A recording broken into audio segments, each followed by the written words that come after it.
मित्र हो नमस्कार.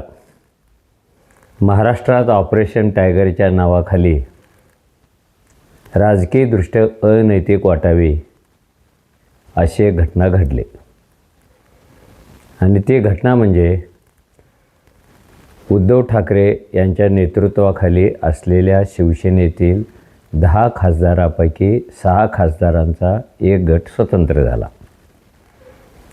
आता हा गट एकनाथ शिंदे यांच्या शिवसेनेशी जोडला जाईल आणि एकनाथ शिंदेंचं राजकीय बळ वाढेल. बऱ्याच लोकांना असं वाटत होतं की हे प्रकरण टायगरपुरतंच थांबेल, पण आता एकनाथ शिंदेंनी सांगितले की हे कॉर्पोरेशनपर्यंत पर्क्युलेट होणार आहे. ही चर्चा एकीकडे चालू असतानाच हा टायगरचा प्रयोग शरद पवारांच्या नेतृत्वाखाली असलेल्या NCPमध्ये सुद्धा केला जाणार आहे.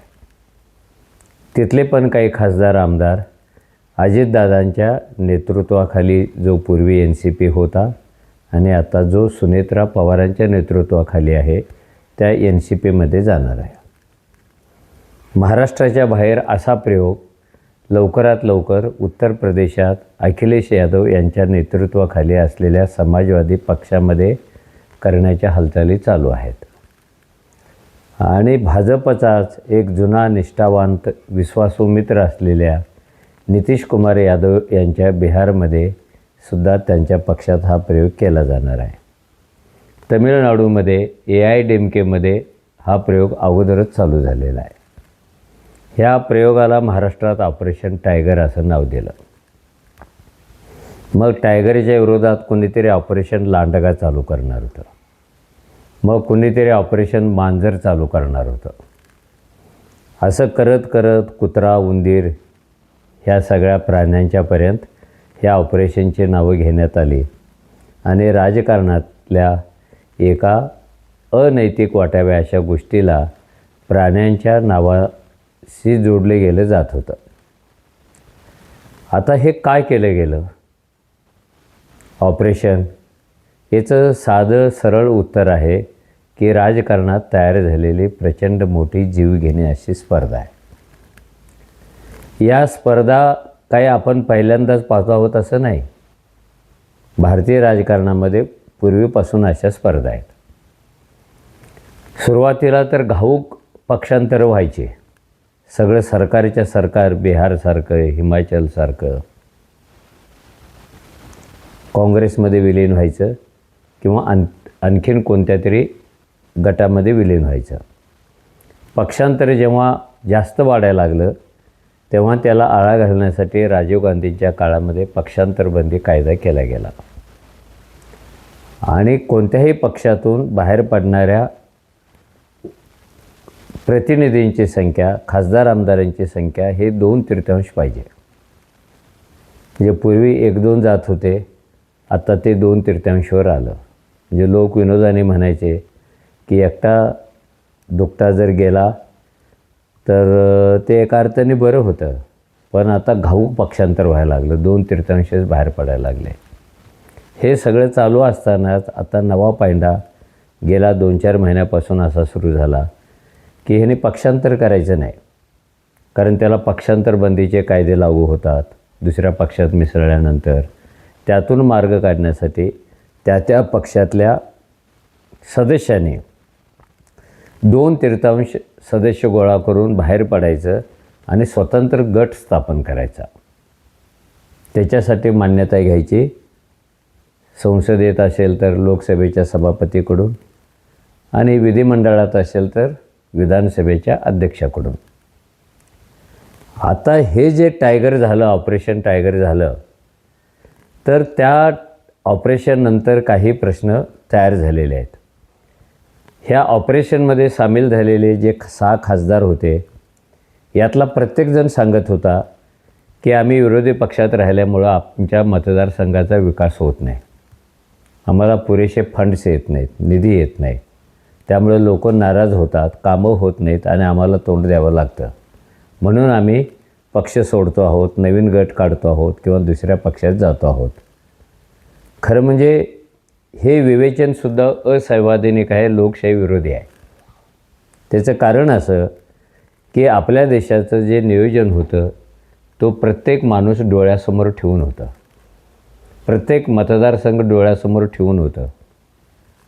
कोणत्या मतदारसंघात कोणता पक्ष आहे आणि कुणाची सत्ता आहे याचा विचार नियोजन करणाऱ्यांच्या समोर असू नये, असता कामा नये, पण तो गेल्या काही वर्षापासून यायला लागा.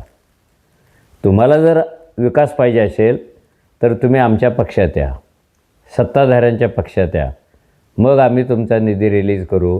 हे लोकशाही विरोधी कृत्य आहे. विकासाचा निकष काय, कोण तुमच्या पक्षात येतो आणि कोण विरोधात आहे, हा निकष जर असेल तर लोकशाहीच्या चिंध्या झाल्या असं समजायचं. इथे पक्षांतराचा संबंधच कुठे येतो? आणि तुम्हाला जर विकासच पाहिजे असेल तर तो रस्त्यावर लढूनसुद्धा विकास करता येतो ना. सत्ताधाऱ्यांच्या विरोधात शड्डू मारून करता येतो. तशी किती लांब परंपरा आपल्या देशाला आहे. काल परवापर्यंत जे सत्ताधाऱ्यांच्या बरोबर गेले नाहीत तिथल्या मतदारसंघांचा विकास झालेला नाही का? झालेला आहे. तो लढून केलेला आहे, तो संविधानाच्या मार्गाने केला गेलेला आहे. मग आत्ताच असा प्रश्न निर्माण का झाला की सत्ताधाऱ्यांच्या बरोबर गेला तर विकास, नाहीतर बकास. हे सूत्र BJPनेच ठरवलं. कोणत्याही कारणाने विरोधी पक्ष फोडायचा. त्यांनीच डबल इंजिनचा सिद्धांत आणला. इंजिन सिंगल असलं काय आणि डबल असलं काय? तुम्ही जो विकास करता त्याची साधन सामग्री तर तेवढीच असते ना देशाकडे. इंजिनांची संख्या वाढल्यामुळं देशाचं काय उत्पन्न वाढत नाही, दरडोई उत्पन्न वाढत नाही, किंवा विकासाचा निधी इंजिनांच्या संख्येवर अवलंबून असत नाही. पण हा इंजिनांचा खेळ मोदींनी चालू केला. डबल इंजिन असेल तर लवकर विकास होतो, कसं काय? ट्रिपल इंजिन असेल तर अजून लवकर होतो, कसं काय? या प्रश्नाचं उत्तर काय मोदी देत नाहीत. विकासाच्या खोट्या कल्पना ते मांडतात. विकास झाला आणि डबल इंजिनमुळे झाला असं ते सांगतात. आता महाराष्ट्रात तर ट्रिपल इंजिन आहे. BJP आहे, शिवसेना आहे, NCP आहे. म्हणजे विकास काय तिप्पट झाला का महाराष्ट्राचा? आणि महाराष्ट्राचं उत्पन्न काय तिपटीनं वाढलेलं आहे का? हे भंकस वाटावेत अशी साधनं सत्ताधाऱ्यांनी त्यांच्या स्वार्थातून तयार केलेली आहेत आणि त्याचा वापर विरोधी पक्ष फोडण्यासाठी करायचा आहे. विकास पाहिजे असेल तर आमच्याबरोबर या. मग काही प्रतिनिधी ह्या विकासाच्या भ्रामक कल्पनेला बळी पडतात, तर काही स्वतःच्या स्वार्थासाठी बळी पडतात, काही पदासाठी बळी पडतात, काही प्रतिष्ठेसाठी बळी पडतात. कारण विरोधी पक्षात राहून लढण्याची ताकद आता विरोधी पक्षांनीच गमावलेली आहे. किती आंदोलनं झालेली आहेत गेल्या 10 वर्षामध्ये, रस्त्यावरची, बिनरस्त्यावरची, संसदेतले आणि संसदेच्या बाहेरचे. कारण आंदोलनासाठी जे वातावरण होतं ते असूनसुद्धा व्यवस्था रस्त्यावरचे आंदोलनं होणार नाहीत याची काळजी घेत असते. म्हणून हे जे 6 खासदार फुटले त्यांनी सांगायला लागले की आमच्या मतदारसंघात असा विकास पाहिजे, तसा विकास पाहिजे आणि तिकडे जायला पाहिजे. आता दुसरा मुद्दा असा आहे की तुम्ही निवडून आला एका पक्षाच्या नावावर, एका पक्षाच्या चिन्हावर, एका पक्षाच्या धोरणावर, आणि तुम्ही आता कोणालाही न विचारता दुसऱ्या पक्षाशी घरोबा करताय, त्यांच्याशी पाठ लावून घेताय, त्यांच्याशी पदर बांधताय. साधा सरळ संकेत आहे लोकशाहीमधला. ज्यांनी तुम्हाला निवडून दिलं त्यांना हव्या असणाऱ्या पक्षाच्या चिन्हावर त्यांच्याशी कोणता तरी नेता बोललेला आहे का? ऑपरेशन टायगर पूर्वी आणि नंतर लोकांची सभा घेतली, लोकांच्या समोर आपली भूमिका मांडली आणि त्यांना विचारलं की तुमच्या विकासासाठी हे मी आत्मसन्मान व्यक्तो आहे, माझी प्रतिष्ठा व्यक्तो आहे आणि मिंदे पण स्वीकारतो आहे, हे करू की नको? असं कोणत्या नेत्याने आपल्या मतदारांना विचारलेलं आहे? कुणी पण नाही विचारलं. लोकांना असं वाटत होतं की ह्यांच्या बंडाला लोक विरोध करतील, ते रस्त्यावर येतील. काही तुरळक प्रमाणात आले, पण बाकीचे जे होते ते आपल्या नेत्याला उद्देशून म्हणाले, तू मागे बढो, हम तुम्हारे साथ आहे. अरे असं कसं? जे तुम्हाला न विचारता तुमचा विश्वासघात करून नवी राजकीय भूमिका स्वीकारतात त्यांना आगे बढो कसं काय म्हणायचं? पण ते म्हणतात त्याचं कारण आहे, कारण त्यानेही निवडणुकीच्या काळामध्ये आपल्या मतांची बोली लावलेली असावी, आपला आत्मसन्मान विकला असावा. कारण मोठे नेतेच त्यांना सांगत होते, मतदानाचा काळ म्हणजे लक्ष्मी घरात येण्याचा काळ, रात्री दरवाजे बंद करू नका, लक्ष्मी कधी पण येईल. हे लक्ष्मीच्या मोहात अडकलेले मतदार असतील तर ते आपल्या नेत्याच्या बदलत्या भूमिकेला विरोध कसं करणार? नेत्यांनी त्यांचा आत्मसन्मान खलास केलेला आहे. त्यामुळे आता कोणते लोक नेत्यांच्या अशा भूमिकेबद्दल शंका घेत नाहीत, प्रश्न विचारत नाहीत. तो दिल्लीत मुंबईत स्वतःला वाटेल तशी भूमिका जाहीर करतो आणि पुन्हा मिरवणूक काढून घेण्यासाठी आपल्या मतदारसंघात येतो.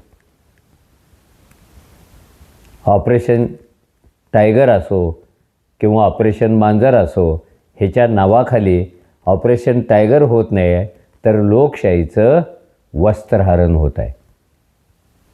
तिच्या अंगावरचे कपडेच काढून घ्यायला लागलो आपण एक एक, आणि गंमत म्हणजे तिच्या नावाने काढून घ्यायला लागलो. कुठे लोकांनी बंड केलं होतं नेत्याच्या विरुद्ध की आमचा विकास होत नाही, तुम्ही असं करा? बंड करणारे मतदार नाही राहिलेले. कारण मी मगाशी म्हणालो तसं त्यांना पण नेत्यांनी मिंद केलेलं आहे.